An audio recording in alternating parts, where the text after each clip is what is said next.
Hi, everybody. We're the Carrolls. I'm Cornelius, and this is my wife, Yolanda. We've been married for a long time, 44 years almost, and we are excited about marriage. We're in it to win it, and we love sharing with other couples about marriage. You have questions, we've got a few answers, so we're going to share a few more answers. Today. Hi, everybody. If you are enjoying these podcasts that we're doing, we ask you to go ahead and hit that subscribe button right down there. We'd appreciate it, and share these nuggets that we're sharing with you. Again, I'm Yolanda. This is my groom, my husband, my soft place to fall, and we're high school sweethearts. Been doing this a lot of years, and have a lot of experiences during this journey. But today I want to just touch base on, we always say it's going to be quick, but want to keep it, keep it short, but give you a little bit of insight on one of the part of the marriage vows you say in sickness and in health. In sickness and in health, and when we usually say that, I don't know how many of us think that thing through for long term. And as for us, we've been doing this for a long time, and in sickness and health changes as we mature, not as we grow older, but as we mature. And so when we were early on in our marriage, or when you think of sickness and in health, it's just that, if I get the flu and he makes sure to run out to the pharmacy and get me some cough medicine and some Gatorade to keep hydrated. And then you go on a little further, and you have children, and your children are sick, and you have to stay home or take off from work, or fly your mother in to take care of the sick children. And then you go on a little further, and then one of us may encounter something very serious. And for us, it was well into our marriage. However, the Lord is still healing me of depression and anxiety and bipolar disorder, and that particular illness is something that my husband and my children had to help me navigate, or trust God for my healing for a long time. So when you think of in sickness and in health, it's not wrapped in this little this little pretty box with a bow tied to it. And then even in sickness and in health, the Lord, my husband is 8 years cancer free now. But when we got that diagnosis, and I looked at that sheet of paper, it wasn't. We are people of faith, and we pastor a church here in the Houston area. It wasn't Pastor Yolanda and Pastor Cornelius seeing a doctor's report. It was Yolanda seeing that my husband has cancer.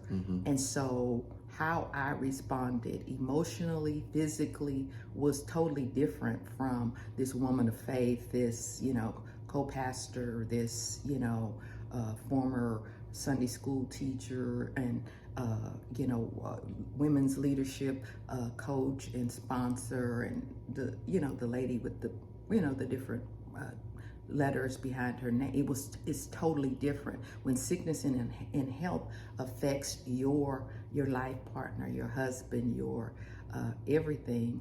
It shows up very differently, and as far as feelings and things like that. So what I would like to encourage is take the sickness and in health very seriously, because even when I thought about what we had to do to manage God's healing process, there were many doctor's visits, there were many tests done, there was a major surgery done, there were follow-ups, there were all those things. And so again, sickness and in health doesn't come wrapped in a particular package. So God, again, that's been many years ago, but even now in sickness and in health shows up differently, because my husband has taken a very major role in sickness and in health for my mother. My father passed away 3 years ago, but he took on a major role as one of the primary caretakers for my dad. So in sickness and in health looks different during the whole marriage, the whole relationship. So as you walk this journey out, make preparation, or certainly thought preparation of what sickness and in health going to look like. Pray, that God will give you what you need, and the know-and-thou, and the tools and the resources to help your help meet in sickness and in health. Again, there is no black and white answer for when I commit to sickness and in health, what that's going to look like.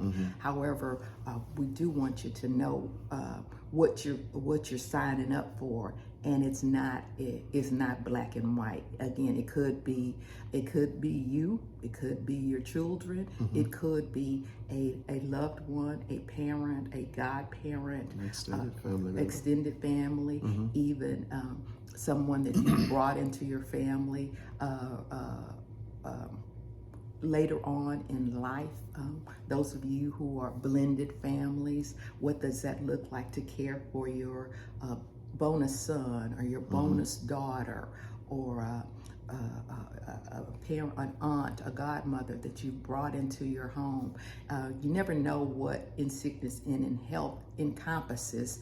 And so we want you to think about and be prepared, or be kind of prepared. I don't think you can't be prepared for what you don't know, but you can be prepared for what could come. Does that make sense? Absolutely. And it's so much more than 2 aspirin, and call me in the morning.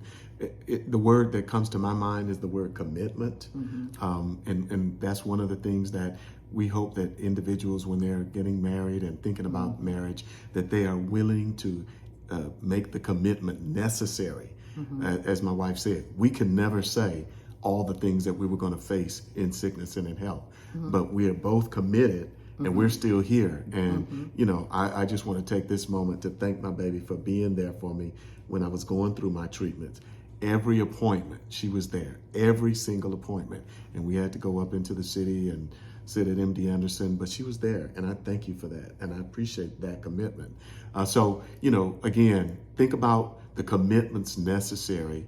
Sometimes you never will be able to write it all down of what you're going to have to face.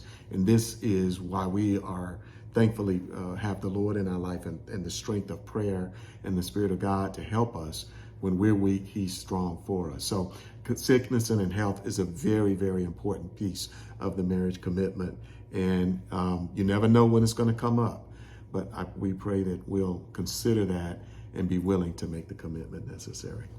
And I think the last thing I'd like to add to that is communication. And even in something as serious as our child being sick, or me being sick, or him being sick, it's really okay to communicate. This is scary. I'm not sure how we're going to do this. What can we do? Again, I'm an advocate for bringing in responsible parties to help us navigate to that. If there's a need for counseling, if there's a need for a spiritual coach, a pastor, an expert in the area that we're a grief counselor, those kinds of things. So don't frown on, or don't rule out anything that could help us navigate through in sickness and in health. And again, it's okay to not be okay, but we want to share that with each other, and share that with someone that can help us get to the road to okay. Again, thank you for watching. And we'll see you next time.